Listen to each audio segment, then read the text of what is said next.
Hello विद्यार्थियों, आप सभी का एस डी स्टडी सेंटर में बहुत बहुत स्वागत और अभिनंदन है। जैसा कि आप जानते हैं कि हम लोग सत्र 2023-24 के लिए कक्षा 10 की गणित का अध्ययन शुरू कर दिए हैं, जिसमें हम लोगों ने वास्तविक संख्या रियल नंबर्स पढ़ लिया है और दूसरे चैप्टर की हम लोग चर्चा कर रहे हैं बहुपद, और बहुपद में भी हम लोग 2 क्लास कर चुके हैं।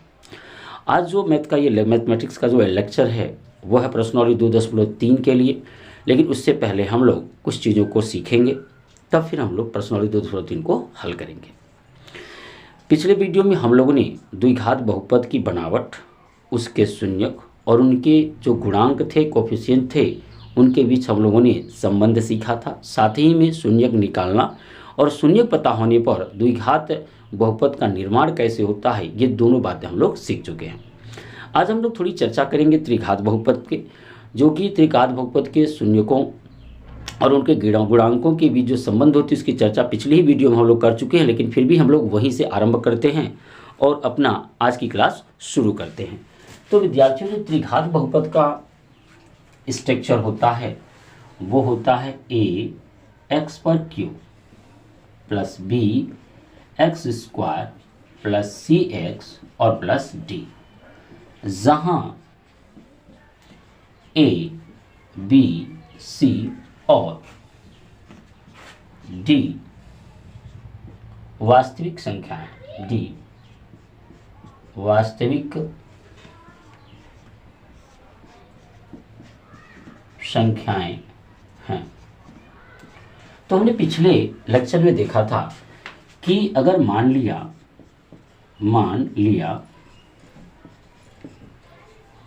इसके शून्यक अल्फा, बीटा, गामा हैं, तो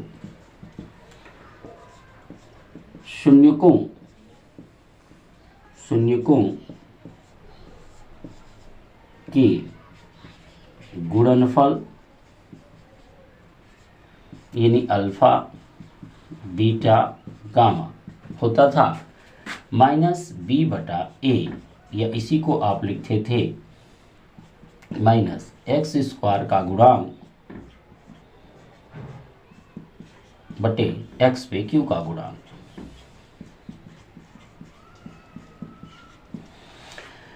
दूसरी चीज हम लोगों ने पिछले लेक्चर में देखा था कि दो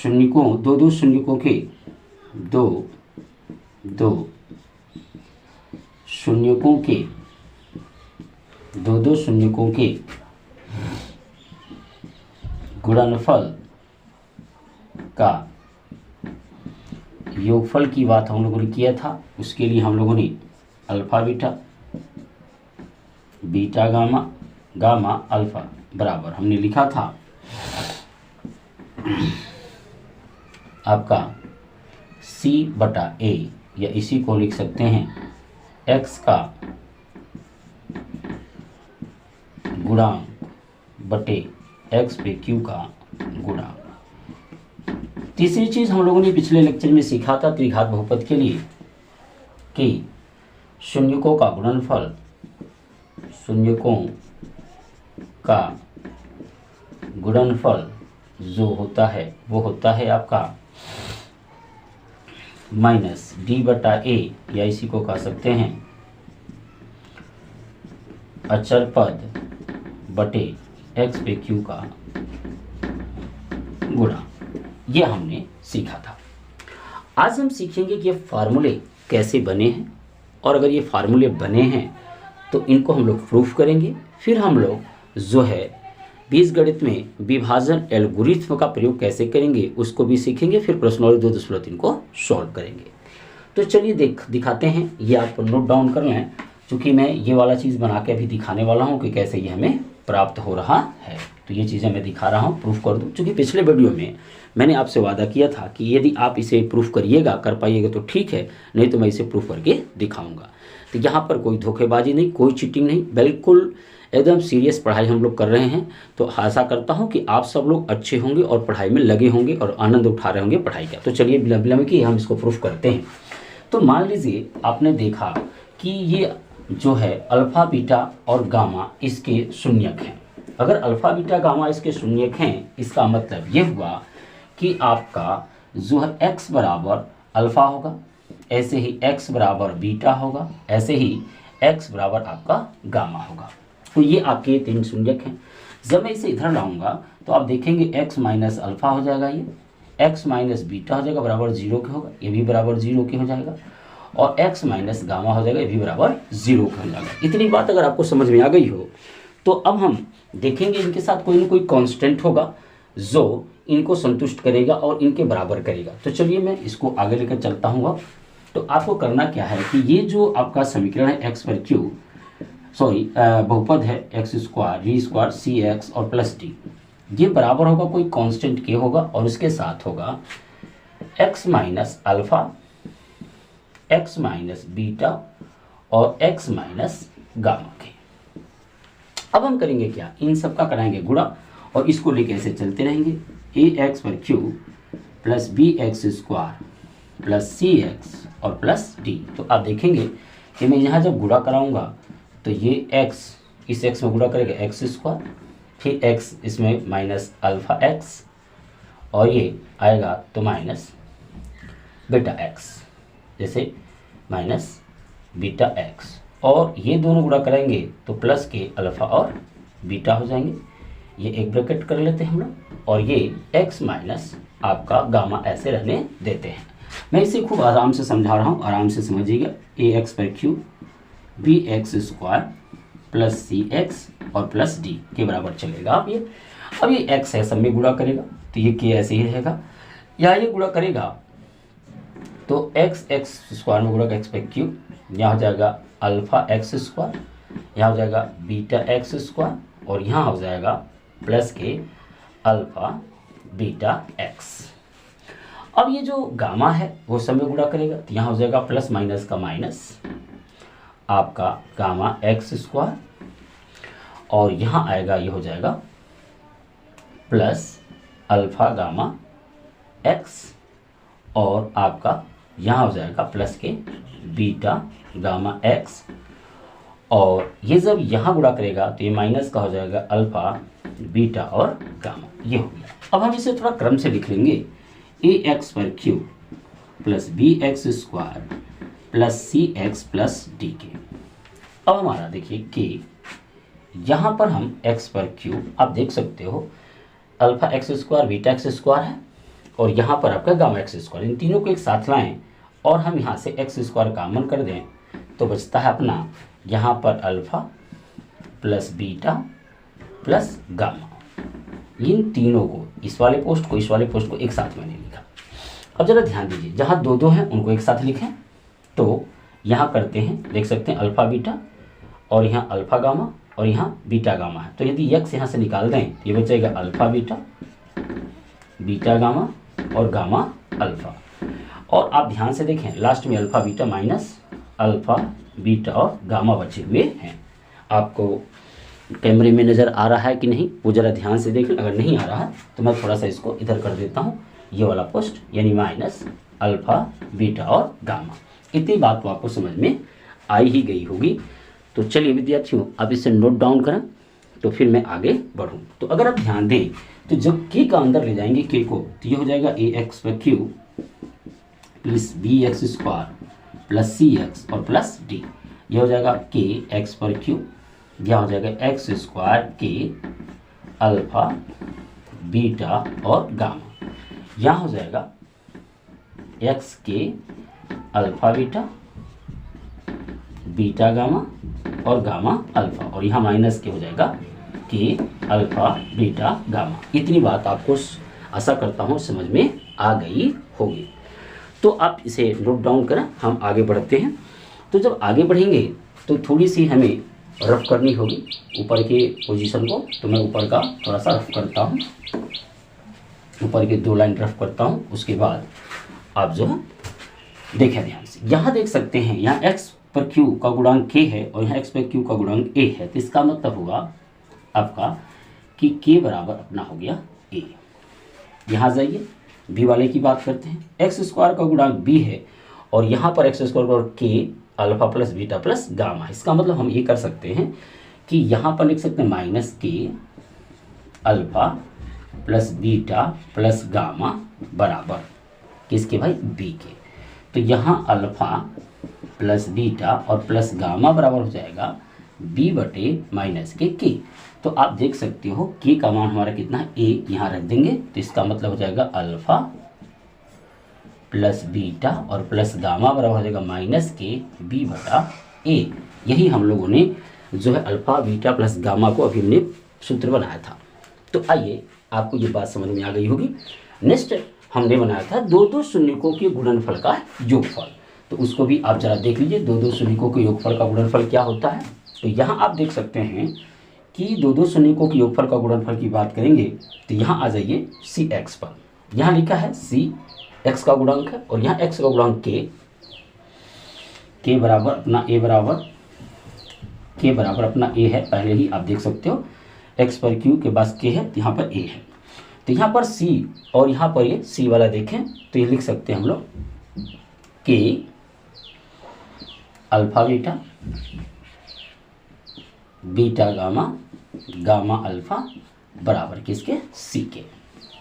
तो आप देख सकते हो तो अल्फा बीटा बीटा गामा और गामा अल्फा बराबर हो जाएगा सी बटे के, और के बराबर कितना है ए, तो आप इसे लिख सकते हो सी बटा ए। यही हम लोगों ने फार्मूला बनाया था। अब तीसरा जो बचा है उसको भी हम लोग देख लेते हैं। तो तीसरा जो है आपके लिए यहाँ देख सकते हैं लास्ट में डी है और यहाँ पर माइनस के अल्फा बीटा गामा है। तो उसके लिए हम लोग देखें तो तीनों फार्मूले हम लोग प्रूफ कर सकते हैं। तो देखेंगे हम लोग यहाँ पर माइनस के अल्फा बीटा गामा, तो यहाँ हो जाएगा आपका किसके, डी के बराबर। तो यहाँ पर हो जाएगा अल्फा बीटा गामा बराबर डी बटे माइनस के। और आपने अभी के बराबर ए देखा है, क्यों, क्योंकि एक्स पर क्यू के है, तो यहाँ पर एक्स पर क्यू का ए है, तो के बराबर ए। तो यहाँ के की जगह क्या रख सकते हैं ए, तो माइनस के डी बटा ए। तो ये रहा आपके जो है त्रिघात बहुपद के शून्यकों के गुणांकों और उनके शून्यकों और उसके गुणांकों के बीच जो है रिलेशनशिप, और हम लोग यही सत्यता की जांच भी कहते हैं। तो आपने देखा कि किस प्रकार से वो फार्मूले बने हुए हैं। मैंने एकदम फार्मूले आपको बना के दिखा दिए बेसिक से लेकर के। अब आप इसे 1 से 2 बार वीडियो अगर देखते हैं तो निश्चित तौर से ये फार्मूले खुद आप बना पाएंगे और आपको गणित में समझ बढ़ेगी। तो विद्यार्थी इतनी चीज़ें हम लोग सीख लिए। अब हम लोग सीखने वाले हैं कि कोई शून्यक दिए होने पर, कोई यदि शून्यक दिया हुआ है तो उस शून्यक से हम लोग त्रिघात बहुपद कैसे बना सकते हैं, उसकी भी हम लोग चर्चा करेंगे। लेकिन उससे पहले हम लोग आज जो चर्चा करने वाले हैं वो विभाजन एल्गोरिथ्म की चर्चा करने वाले हैं। क्या चर्चा करने वाले हैं, विभाजन एल्गोरिथ्म की, जो हम लोग बीजगणित में विभाजन एल्गोरिथ्म की चर्चा हम लोग आज करें। तो विद्यार्थियों अब हम लोग सीखने वाले हैं बहुपदों के अंतर्गत बहुपदों के विभाजन एल्गोरिथ्म को। हम लोग वास्तविक संख्याओं में विभाजन एल्गोरिथ्म का प्रयोग कर चुके हैं, ए बराबर बी क्यू प्लस आर। अब यहाँ भी हम बहुपदों में भी विभाजन एल्गोरिथ्म का प्रयोग करेंगे। अगर मान लीजिए कोई पी एक्स है जिसमें आप जी एक्स से भाग लगा रहे हैं, तो ये जिससे भाग लगाते हैं उसको हम लोग जानते हैं क्या बोलते हैं, भाजक, और जिससे भाग लगाते हैं उसे बोलते हैं भाज्य। और इन दोनों के भाग लगाने से जो रिजल्ट मिलता है उसे हम लोग बोलते हैं भागफल, और अगर कुछ बच गया तो उसे हम लोग बोलते हैं शेषफल। इतनी चीज़ें हम लोग पहले ही जान चुके हैं।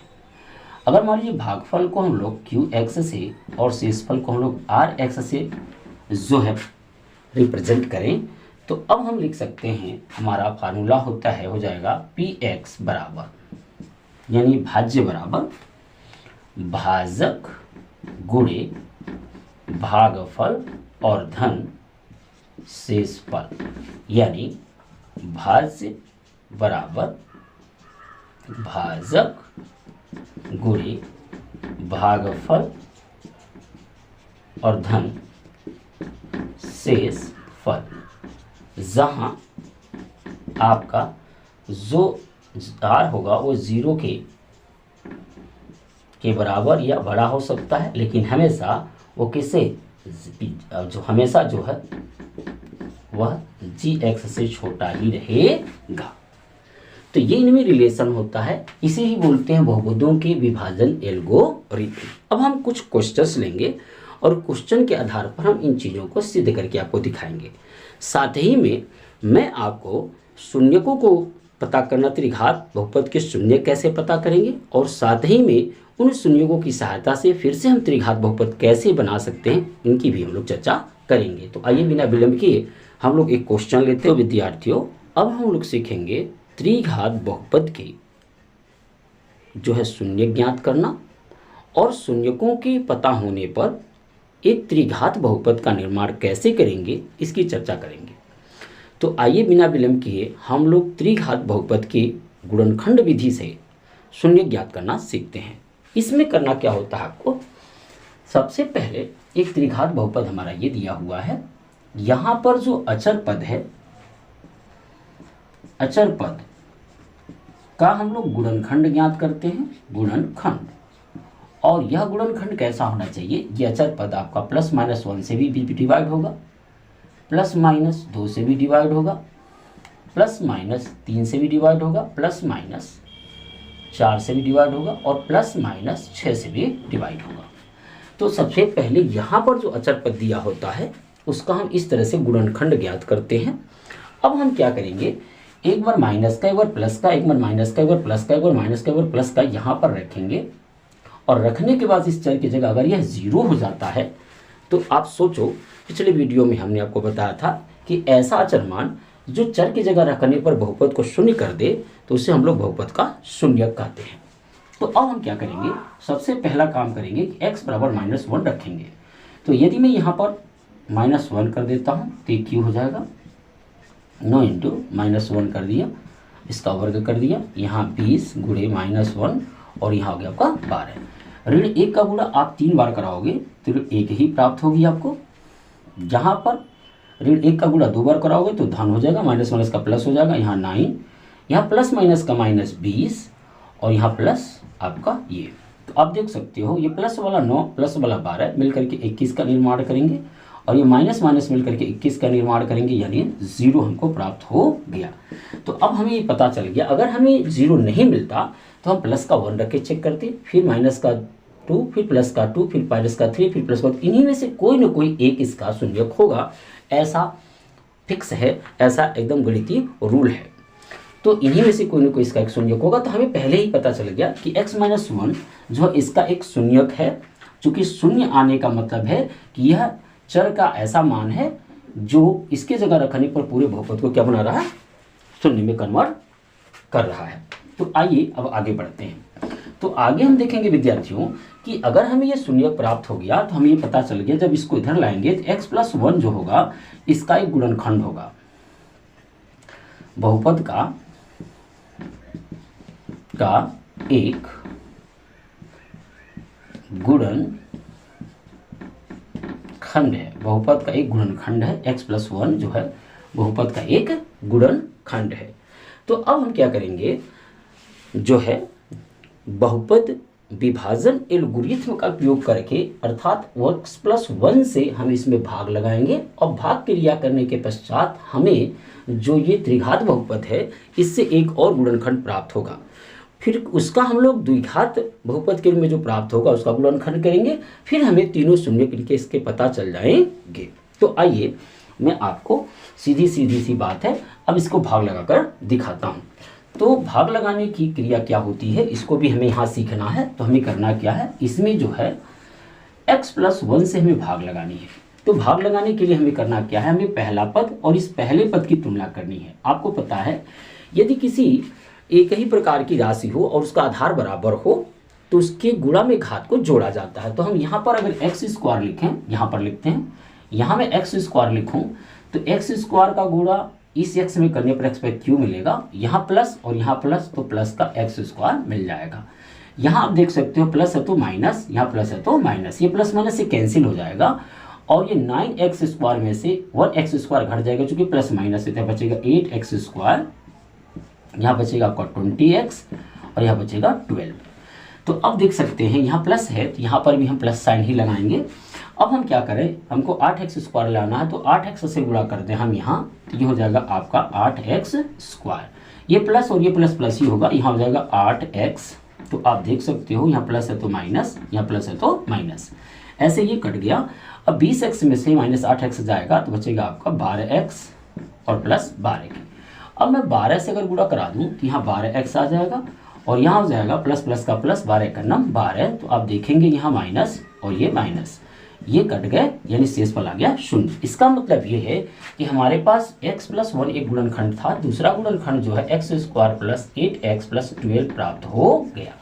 अब हम क्या करेंगे, इसका जो है द्विघात बहुपद का गुणनखंड करना हम लोग पिछले लेक्चर में सीखे हैं। यहाँ पर हम इसका गुणनखंड करेंगे यानी x+1 और फिर ये x² प्लस गुणा करने पर 12 और जोड़ने घटाने पे हमें 8 आना चाहिए। तो आप देख सकते हो 6 दूनी 12 और 6 दू 8 हो सकता है। तो ये 6x + 2x + 12 कर लिया हमने। तो यहाँ हो गया x+1 और यहाँ पर x कॉमन निकालोगे आप तो ये बचेगा x+6 और यहाँ पर यदि आप 2 कॉमन निकालोगे तो यहाँ पर बचेगा x+6। तो ये x+1 आपका पहले से ही है, यहाँ हो जाएगा x+6 और ये हो जाएगा x+2। तो आप देख सकते हो x+1 था, यहाँ दोनों जगह कॉमन था x+6 मैंने निकाल लिया, फिर x+2 बच गया। अब इसके शून्यक की बात करें तो इसके 3 शून्यक होंगे। तो शून्यक हो जाएंगे x बराबर -1, x बराबर -6, x बराबर -2। तो ये इसके शून्यक हो जाएंगे -1, -6, -2। तो ये इसके शून्यक हो गए। अब हमने सीख लिया कि अगर त्रिघात बहुपद है तो उसके शून्यक कैसे ज्ञात करेंगे, यानी उसका गुणनखंड कैसे करेंगे, ये सीखा। और जो है बीजगणितीय विभाजन एल्गोरिथम का प्रयोग करके हमने इसके दूसरे गुणनखंड को प्राप्त किया और दूसरे गुणनखंड का हमने फिर से गुणनखंड किया द्विघात बहुपद के रूप में। तो हमें ये गुणनखंड मिले और इनको हम लोग 0 से तुलना करेंगे। x+1 बराबर 0 तो x बराबर -1 के, x+6 बराबर 0 तो x बराबर -6 के, x+2 बराबर 0 तो x बराबर -2 के। ये इसके हो गए शून्यक। अब इनमें से कोई भी दोनों रखोगे यहाँ x के जगह पर तो यह बहुपद पूरा शून्य में कन्वर्ट हो जाएगा। अब मैं इन शून्यकों की सहायता से आपको इनके गुणांकों और शून्यकों के बीच जो है संबंध और रिलेशन स्थापित करना सिखाऊंगा। तो आइए मैं इस भाग की क्रिया को पहले मिटा देता हूं और फिर मैं दिखाता हूं आपके इसके रिलेशंस। तो ये आपके रहे शून्यक और ये है आपका बहुपद। मैं बहुपद को नहीं मिटाऊंगा, ये रहा आपका बहुपद। तो आप देख सकते हो ये अपना बहुपद है। अब मैं दिखा रहा हूं आपको। अब जरा देखिए शून्यकों का योगफल, शून्यकों का योगफल। तो शून्यकों का योगफल हमारा होता है -b/a। ऐसा हम लोगों ने पहले ये भी सूत्र बना लिया है। तो आप देखिए आपके शून्यक है -1, -6 प्लस -2। तो यहाँ देखेंगे यहाँ पर b का मान है 9 तो माइनस के 9 और a का मान है 1, ये हो गया। तो आप अगर देखोगे तो प्लस ये प्लस माइनस का -6 -2 और ये हो गया 9। तो आप देख सकते हो कि ये आपका सीधे सीधे हो रहा है क्या, ये भी 9 -9 = 9 के। तो आप देख सकते हो कि ये रिलेशन होता है इनमें, यानी फार्मूले से हमें क्या मिला, शून्यकों का जो योगफल मिला वो मिला -9 के और हम इनको जोड़ भी रहे हैं तब भी हमारा -9 के ही प्राप्त हो रहा है। तो ये है त्रिघात बहुपद के ये जो गुणांक हैं और जो उनके शून्यक है उसके बीच में रिलेशन। अब आइए हम लोग देखते हैं अगली चीज। तो विद्यार्थियों जो हम आगे देखने वाले हैं, अभी तो हमने योगफल देखा, अब हम दो शून्यकों के गुणनफल की बात करेंगे। जब दो शून्यकों के गुणनफल की बात करेंगे आप तो वो आप लिखेंगे अल्फा बीटा, बीटा गामा और गामा अल्फा की। इसका मतलब c/a। तो c/a आप देखेंगे, c है आपका 20 और a है आपका 1, तो क्या आएगा 20। तो अब करके देखिए यहाँ पर -1 × -6 प्लस -6 × -2 प्लस -2 × -1। तो आप देख सकते हैं इसका गुणनफल कितना आएगा, ये आ जाएगा 6, ये 6 दूनी 12 और ये 2 × 2। तो 12 6 18, 2 कितना हो गया आपका 20। सेम आया ना। तो यही है आपका जो है शून्यकों और उनके गुणांकों के बीच रिलेशन। आइए तीसरा रिलेशन क्या है वो भी देख लेते हैं। तो उसको भी हम लोगों ने प्रूफ कर लिया है। तो अब तीसरा रिलेशन जो है वो ये है कि आपका कि अल्फा बीटा गामा यानी शून्यकों का गुणनफल हमारा होता है d/a। तो आपका जो a है ये a है d/a। तो d का मान है कितना 12, -12 इक्वल 1। तो आप देख सकते हैं कि आपका ये हो गया -12। अब इनका गुणा कराइए, -1 × -6 × -2। तो आप देख सकते हो ये ऋण का धन होगा 6 दूनी 12 और माइनस से गुणा करेगा तो माइनस के 12 ही प्राप्त हुए। तो ये है आपका इन त्रिघात बहुपद के गुणांक और शून्यकों के बीच रिलेशन, और शून्यक कैसे निकालेंगे इसको भी हम लोगों ने सीखा। अब हम देखेंगे कि अगर हमारे पास ये शून्यक है तो फिर से हम इस त्रिघात बहुपद को कैसे प्राप्त कर सकते हैं। तो आइए विद्यार्थियों, बिना विलंब किए हम लोग देखते हैं इस त्रिघात बहुपद के शून्यकों को होने पर इस त्रिघात बहुपद को बनाने का तरीका। तो हमारे पास ये शून्यक, आपको पता है कि हमारे पास कौन कौन से इसके शून्यक मिले हैं। इसके जो शून्यक हैं वो प्राप्त हुए हैं माइनस का 1, माइनस का 6 और माइनस का 2। तो अब हम जो है इस बहुपद को बनाएंगे। तो हम जानते हैं कि जो त्रिघात बहुपद है वह ax पर क्यूब प्लस bx² और प्लस cx और प्लस d का रूप का होता है। तो सबसे पहले हम क्या करेंगे, सबसे पहले हम अल्फा, बीटा और गामा ज्ञात करेंगे। तो ये हो जाएगा आपका माइनस बी बटा ए। तो माइनस बी बटा ये होगा तो यहाँ हो जाएगा माइनस का 1 प्लस माइनस रखेंगे तो माइनस का 6 माइनस का 2 यानी माइनस बी बटा ए। मतलब यहाँ पर हम प्लस रखते हैं तो प्लस माइनस का माइनस प्लस माइनस का माइनस।